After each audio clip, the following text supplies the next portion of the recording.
Good morning. Hi, my name is Mike McWilliams, and I am the Chief Revenue Officer for Reliable IT. And today we're going to be bringing you the Emergency Survival Guide, the live hacking demo on how hackers hack. If you've ever wanted to know how they've done it, I know I have. I ask our security team all the time. I don't get it. How does it work? Please help me understand how people get into our networks. How does ransomware come on? How do they take over a system? I've just had numerous conversations with our team, and we felt it to be important to basically bring you a live hacking event where we can show you how they do it. And so I'd like to introduce you to Chris Peterson. And Chris Peterson is one of our virtual CIOs for our banking division. And he has been doing that for many years now. Chris really assists our banking executives navigate the complexities of IT and cybersecurity, and is one of our security experts. He's held numerous various positions over the last 20 years in IT, graduated from SMU Engineering, devoted father, husband, and enthusiast owner of 27 different reptiles and amphibians in 15 different aquariums. His home truly sounds like a jungle. And as you can see with Chris, a little bit behind him, you see some of those aquariums behind him, and some of his friends are going to actually participate in today's event. So we hope you enjoy it. Chris, please take it from here. I'll be monitoring in the background, guys, for any questions. If you have questions, just simply post those into the question area on the GoToWebinar, and I will make sure and get Chris's attention and answer those immediately for you. I'd like this to be as interactive as possible. We're going to go for anywhere from 30 to 45 minutes on this. We feel like it's pretty short and sweet and to the point. So Chris, once again, thank you for doing this, and take it away. All right, thanks, Mike. All right, thanks. I'm glad everybody could join us. What we're going to do is we're going to go through some topics. I'm going to show you, the topics that we have. I'm going to show you some different types of hackers that are out there. And then when we get down to the end, I'll show you a live hacking, and we'll hack into another machine, and I'll show you some of the different tools that are available. So without further ado, let's get started. So first types of hackers, who are we talking about? First off, you have your young kids. They're just out there having fun. We consider those script kiddies. What does that mean? That basically means that they've gone out to the dark web and they've downloaded a script just like your normal engineer would have made for maybe mapping drives or setting up a, maybe they're setting up a screensaver, something along those lines. They download it and they're running it. They don't know if it's going to work, may not. If they get something to work, they're totally excited. The other thing that they like to do is they like messing with websites. They like to try to post whatever messages they can out on it, and sometimes even bringing it down. Imagine it as if someone is just going by a building and just tagging it with their name, and then they're moving on. So that's kind of what that is.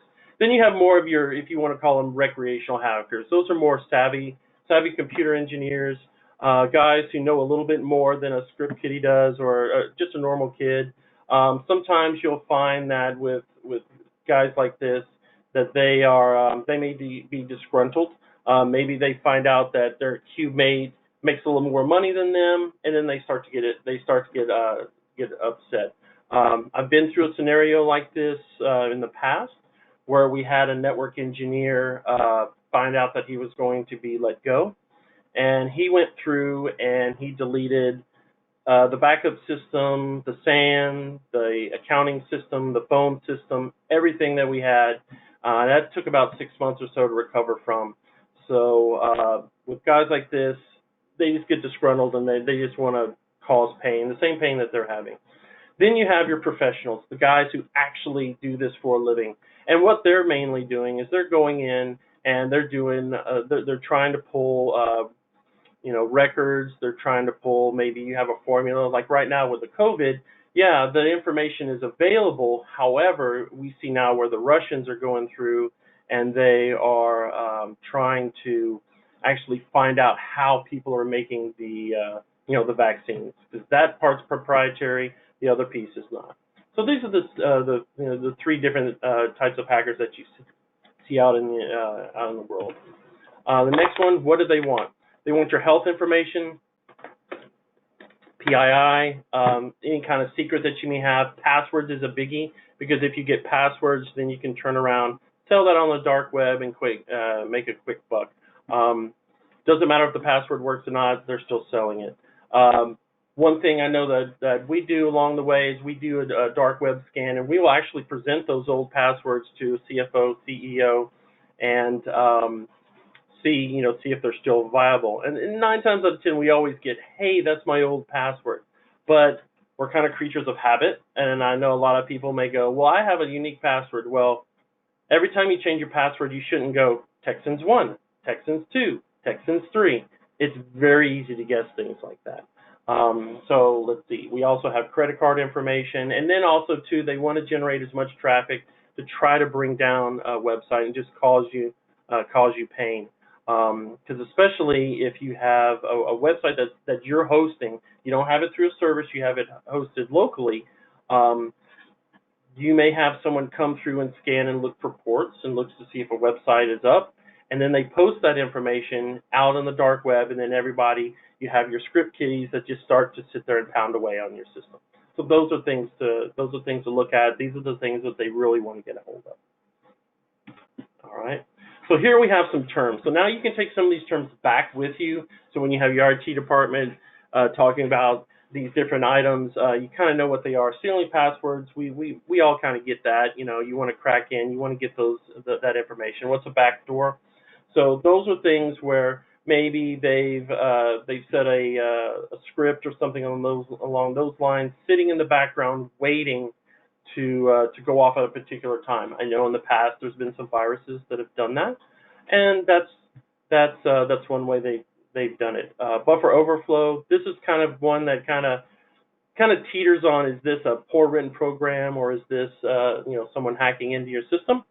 We see a lot of this on SQL boxes, where they'll have a transaction that just gobbles up all of the CPU resources, and then the app begins to run slow. They may hide it as a maintenance in a maintenance window. They may hide it in a maintenance script, or maybe even a backup. Denial of service attack is exactly what it is. Basically, that means that you are hitting an interface, you're hitting a website so much that it can't respond to you. So if you have a small internet connection and you may have thousands of people connecting, everything will begin to run slow. We've seen instances where maybe a hospital may have gotten taken over, and then now it's attacking a bank. And a lot of banks out there have their main website, but they have a link for their customers to go out to open up their online checking. And if they can't get to it, they're going to think that something's wrong with the bank, or the bank has problems. And I know that a lot of times that you may be using FIS, or you may be using Jack Henry, and with that they have a separate website that you go to. But a lot of users just save your site, click on the link, and go. So that's something to keep in mind. What's root access? That's basically just getting administrator privileges throughout the network, however that may be. If that's a service account, or if that's an actually administrative account. Trojan horse, exactly what it is. It's just an application inside of another one that's going to cause harm. So these are just some of the terms that are out there. There's many more, but these are the main ones that you'll see and you'll hear about. All right. Now, hacking timeline. So a lot of people think that, hey, someone hacks in and I immediately see them. Well, that can be true, but normally, as you can see, you have your compromise, can take just a few minutes, and then you get into hours. They're bypassing network monitoring, and by this time, when you get to discovery, I mean, it can be weeks before it's actually discovered. Now, I know some companies do have products that do watch for that, but even then, the clock's running once they get in, because once a hacker gets in, they're going to get in, get what they need, and get out. It's very rare that they get in there and just hang out and just start searching around for everything. Most of the time, they just want to get what they want, and they're gone. Any questions so far?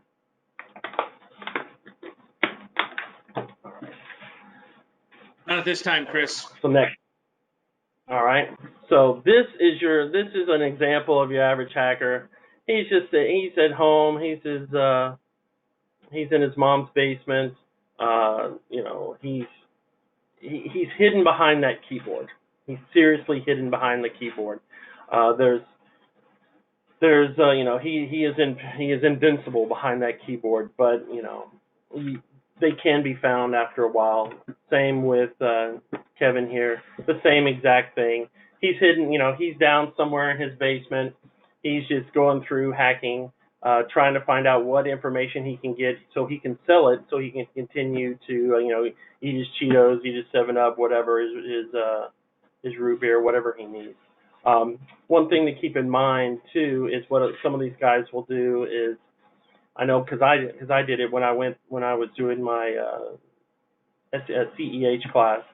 We actually took USB drives down into a mall, just a mall food court, and we were just dropping drives everywhere, dropping them on tables.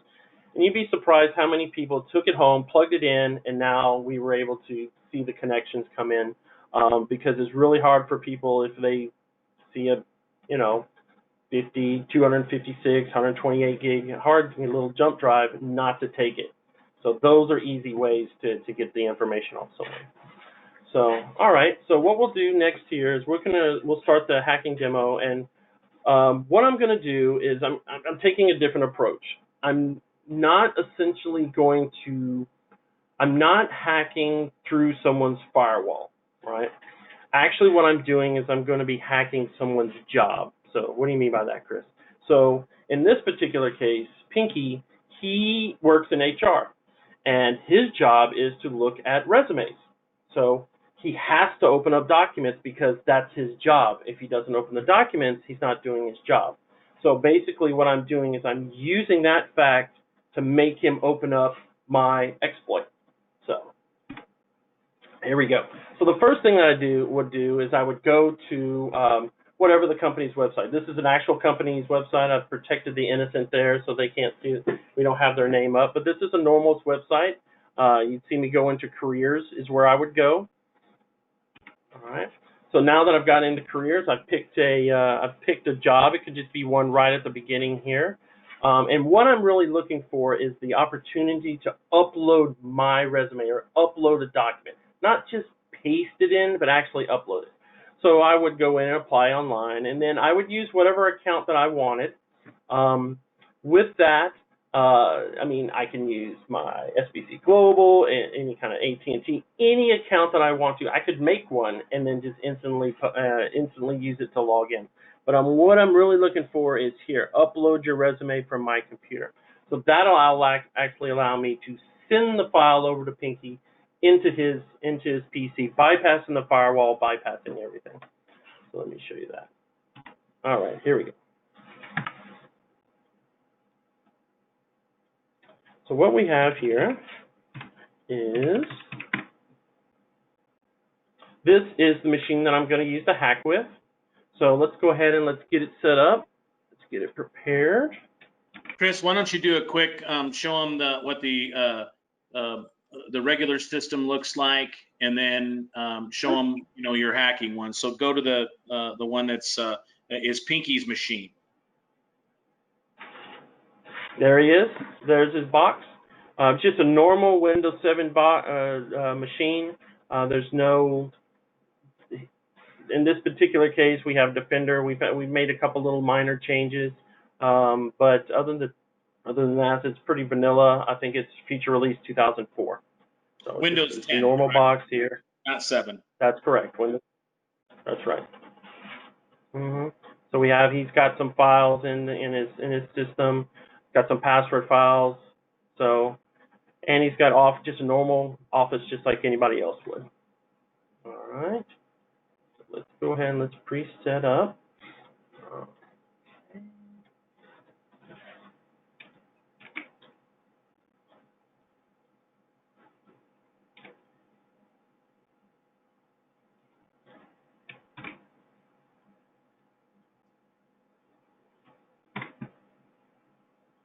So basically what we're doing here is we're setting this machine up to basically sit there and wait for anybody to try to connect to it from its exploit, because the exploit points directly to this machine here. All right. All right, and it's sitting there waiting. All right, so now we're going to go over to Pinky's box. Let's make sure here. Here's the email that he would have gotten. All right, looks pretty good. Hey, yay, I'm interested in I'm interested in this position. Please give me a call. So, and here is my resume. All right, we'll go ahead and open that up. Now, what you're going to notice here, and you may think, Chris, this is never going to happen. People are not going to read this and click it, enable editing. Funny thing is yes, they will. You will find that if you took a huge group of people and you put this out there, you will have somebody click on it, and all it takes is one person for me to deploy the package here. It only takes one. I know, basically it only takes one to be able to get in, no matter what. And the same thing when you have crypto locker and things like that, it only takes one person to click on it to begin to cause lots of pain. So in this particular case, we're going to turn that off. We're going to enable macros, because that's what it tells me to do. It looks like a Windows system. It's telling me what I need to do. Oh, wait a minute. I have the incorrect Word version. Cannot unprotect this document. There must be a problem here. Okay. I click OK, and now it closes out of everything. And now I'm back to my desktop. Now, what can happen at this point is that maybe your organization has gone through an Office 365 upgrade. Maybe you just recently did that, and now maybe you think there's something wrong, and now you're going to take this file and you're going to walk it to the next person, and then the next person, trying to get it to work. And then you will end up calling into IT. So even though it seems, maybe thinking, hey, that's kind of silly, that won't happen, it does happen more than you think it does. So with that being said, now what you find out is now behind the scenes, I have now connected, and their machine has called out to mine and has made a connection. So all right, there he is. So now let's connect to it. So now I'm interacting with it. I'm going to go through, and now I'm going to start deploying my packages from behind the scenes. First one is, I'm going to gain complete control of his machine. Now I have control. Now let me pop back over here to his machine. He has no clue. Nothing has popped up. There's nothing out of the ordinary. He's just doing his normal job. All right. So first things first, let's take a screenshot.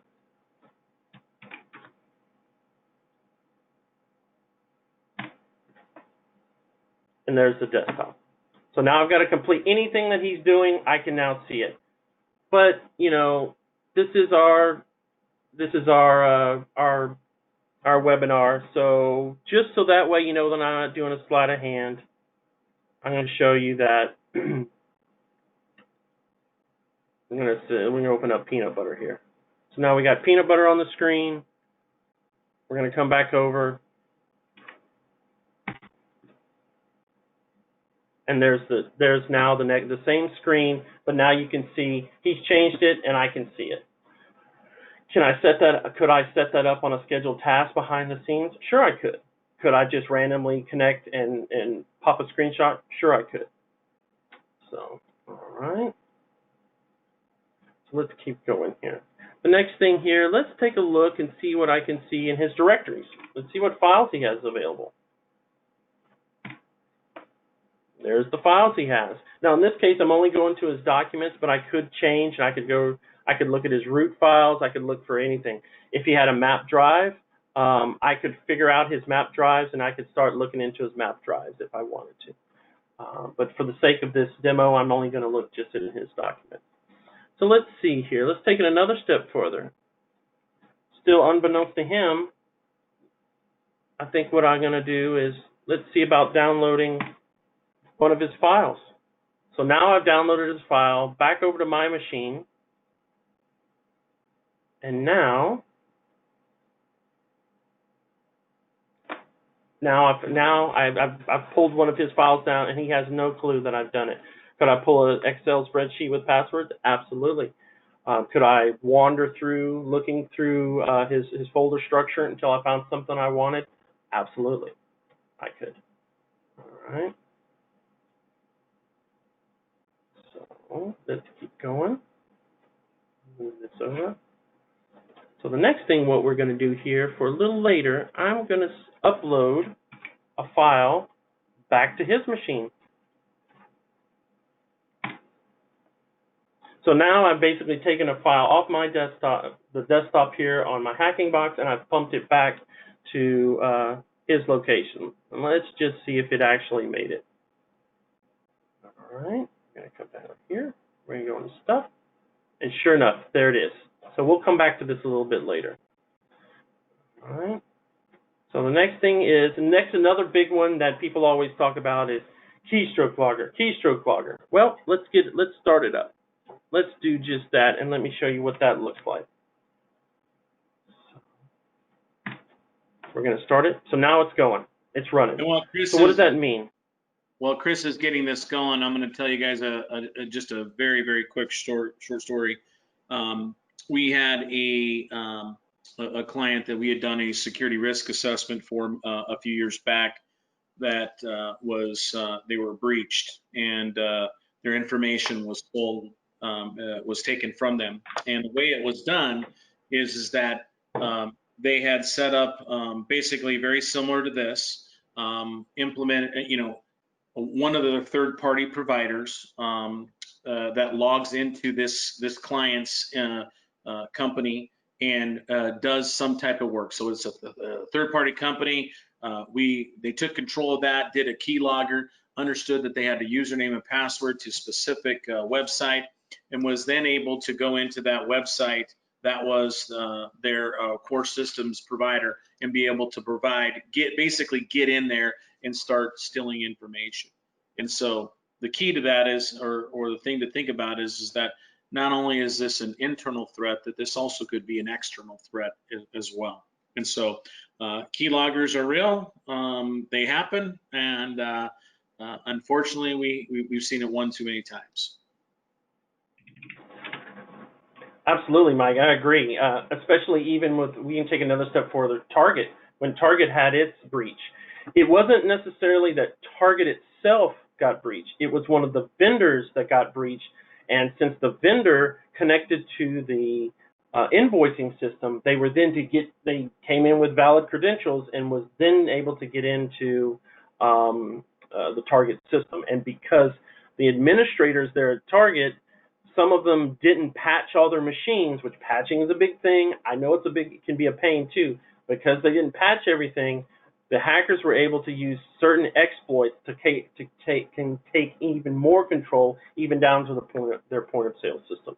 So you really got to be careful, and make sure that, yes, I know patching and keeping firmware update can be a pain, but it will save you in the long run. It will save you in the long run. So in this particular case, we have the keystroke logger. So we'll just type in here, Mike is awesome. This is 2. Also 2, some people like to use passwords like this.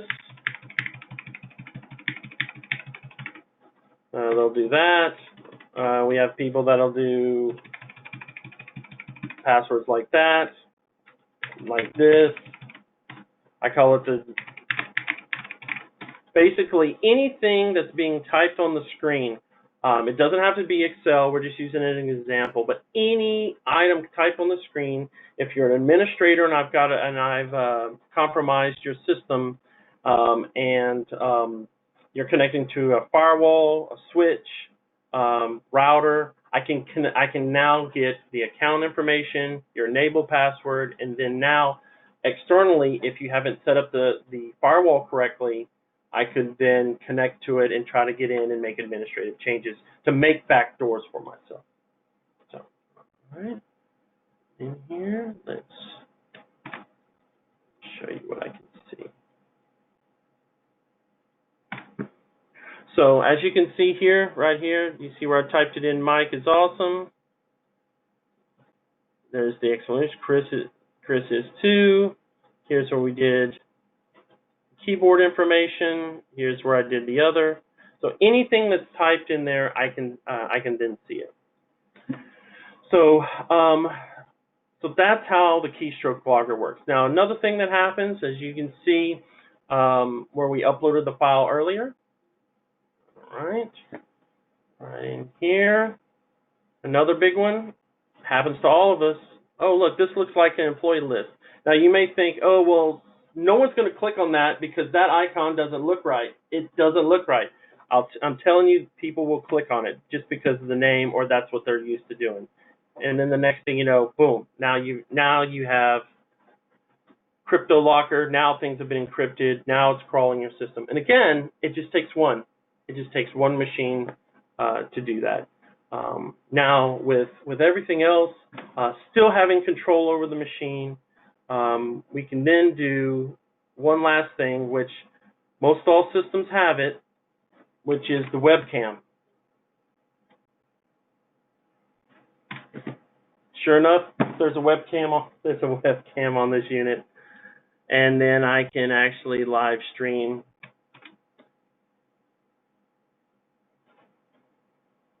if I wanted to. So let's see if who's on this machine. Or let's see. Oh, nobody's on the machine. It is live.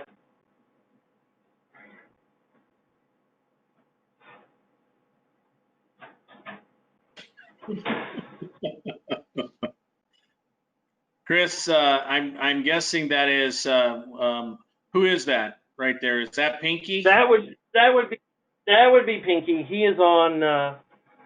He would be using his own machine. But where this really can become a problem is that if I've gained control over your webcam and you're walking into your data center, now I can see how your racks are set up. I could possibly see what true model units you have. I could even possibly see what code you punched in if you had your system sitting a certain way. So this is all system information that I have, and that's available to me. Now the last piece, we'll let our little buddy here go back to what he was doing. But one other thing that happens is people say, okay, Chris, well, you probably studied this, you know how this works, and everything like that. Actually, you can just use the help file because all these hacking tools come with a help file. Shows you how to start the chat, shows you how to do all of this stuff. And all it takes, again, is one time to get in, one time for any of these pieces to work, and now I can begin to pull information off your system. So a question from the audience, Chris, is they said, well, you know, this must be easy for a professional hacker, and I know you just did the help thing like yourself. Mm-hmm. Would you consider yourself a professional hacker, or, you know, where did you get all these tools to do this?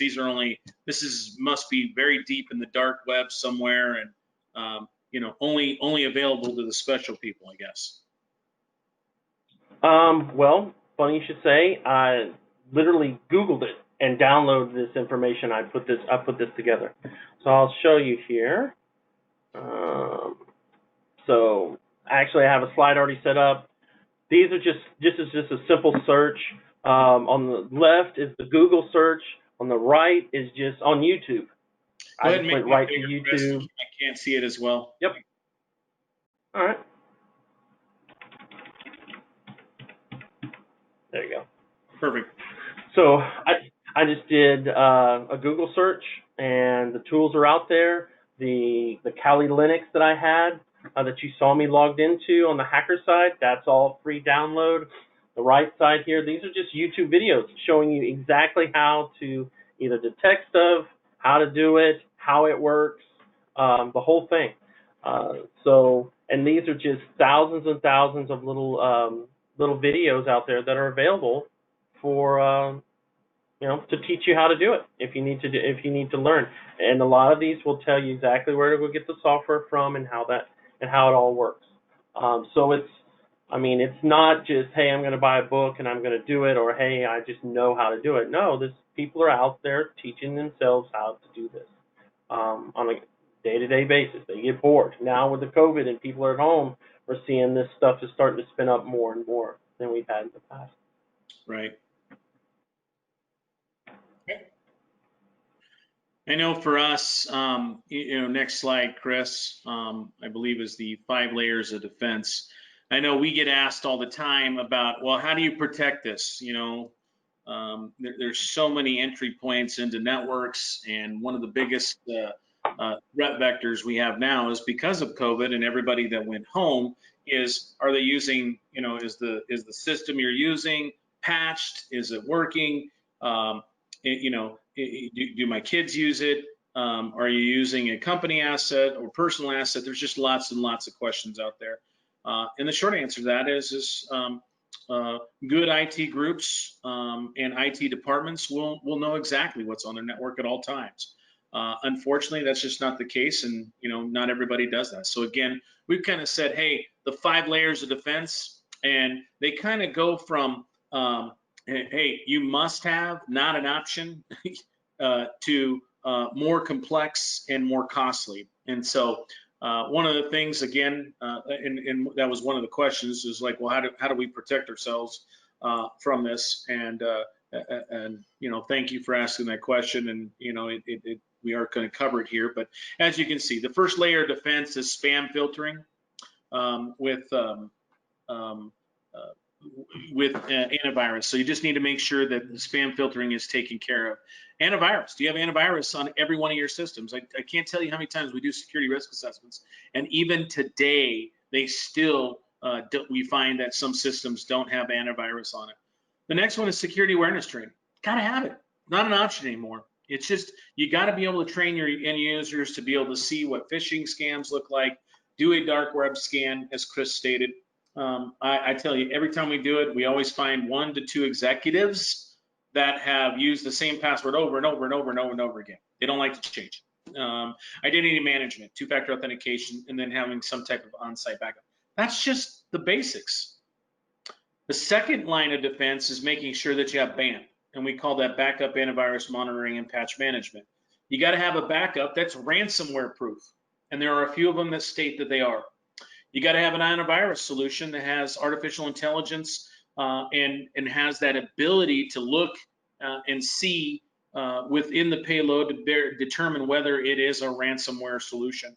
Monitoring, monitor everything. Monitor your network, your switches, your servers, making sure that you understand what's on and what's off your system. And then you got to patch everything. And again, I would say 1 and 2 are the basics of IT. You got to have them. The third line of defense is some type of SIM solution and or threat detector, managed firewalls with IDS, IPS, and web filtering. So now you're really getting into that next layer of security and complexity. And boy, we just ran into a situation the other day where somebody was hacked into, and they're now being sued. And it's like, well, do you want to handle this on the front end, or do you want to handle this on the back end? Unfortunately, it's just a matter of time. And if someone has access and the means, they're going to be able to, you can't keep everybody from not clicking on something. It just isn't going to happen. So this allows you to make sure that you can kind of take this a layered approach and making sure that you can, afford it, but make sure you have the tools in place. The fourth line of defense is test and assess. And what that means is every year you need to do a yearly security risk assessment with a penetration test. We do that for our non-managed services clients, and we do that when we are the managed services provider. We actually ask somebody else to assess us and verify that we're doing a good job. And every time we learn something, we find something that was missed. And again, we have all those things in place, and we even have things that miss. So it's real important that you make sure, if anybody says they're 100%, they're full of crap and you shouldn't work with them. It just doesn't exist. You need to make sure that you have a group that understands that there's a layered approach to defense, and that there's a layered approach to making sure that you're protected. And again, making sure that you have the humility to understand that you don't know everything and that you need help. Okay. And then the fifth line of defense is that understand layers 1 through 4 are going to fail you at some point, and you need to make sure you have a great business continuity and disaster recovery solution. Make sure that you can recover in the event that someone clicks on something was missed, a computer wasn't patched, something you thought was solid as a rock ends up not being solid. So it's real key to make sure at the end of the day, no matter what, and I'll say it this way, if you're going to do one of these, make sure you do number 5. You got to have business continuity, and you got to have a disaster recovery, because layers 1 through 4 at some point are going to fail you. And the biggest one is people. Unfortunately, somebody's going to click on something at some point. And when that happens, if you have the first 4 lines, the chances of them getting in is slim. But at the end of the day, if you make sure that the business continuity and disaster recovery are solid, you're going to be in great shape. Chris, I want to say thank you for an excellent demo. You did a great job. Really appreciate it. We don't have any other questions. I'm going to pause for 1 minute to see if anybody else has any last-minute questions before we kind of shut down for this webinar, and go from there. Chris, any last-minute thoughts as people are possibly typing? No, just make sure that patch. Make sure you have your firmware updated, and audit procedures, audit your information. Right. Well, Chris, there was no other questions, so you did a great job. If there's no questions, you must have answered all their questions in the presentation. Right. Thanks again. Great. Appreciate your time, and thank you for everybody that came to our emergency survival guide on a live demo of how hackers hack. Thanks for your time. Bye-bye. Bye.